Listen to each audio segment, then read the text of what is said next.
And action. My dad and I were both. The heavy metal maroon door slammed shut. Moment of clarity. Going to the bar. Expecting my mother always to be. The heavy metal maroon door slammed shut loudly behind me, echoing in the small visitor's booth at Connecticut's only maximum security prison. There was an abrasive fluorescent light overhead that cast a terrible glare on the 3-inch thick riot glass, making it very hard to see my father's face. But I could see enough to know that something wasn't right. He blurted out, "Tom, your friend John died of a heroin overdose 5 days ago." John Thomas Randall was my co-defendant and my oldest friend. We grew up together, we traveled the world together, but we also descended into a world of criminality and substance abuse together. As I sat in that little booth struggling to hear and see my father, I knew then that my old life was over with. The last time I saw my friend was when the ATF came to my house to arrest me for charges that could land me in jail for up to 15 years. John and I had been through so many near-death experiences together, but learning about his mortality sent me a loud message about my own. And so I went back to my cell, and the first thing that occurred to me was to write a letter to his mother.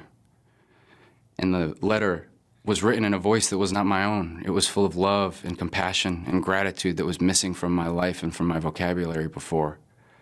I was unsure of so many things at that time, but I was sure that I wouldn't live a life that would tarnish my friend's memory.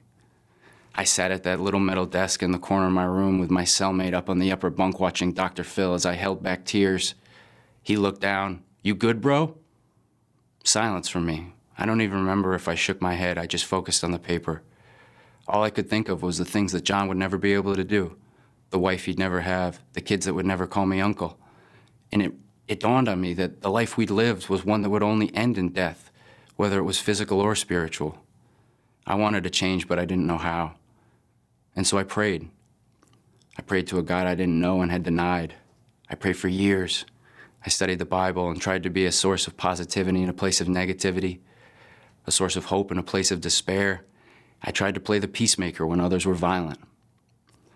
As I grew in my relationship with my God, the negativity that once framed my life was replaced by a desire to just be good.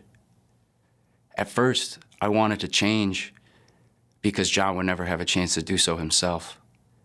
But as the years went on and I grew closer to my God, living my life right each day for myself in his memory became part of my identity. He taught me so much about life with his death. He was a really smart kid. He was interested in astrophysics and technology and music, and he was very talented and taught me all sorts of things. But it turns out that the most valuable lesson he ever taught me was one he never meant to. And so I say now to you, brother, thank you.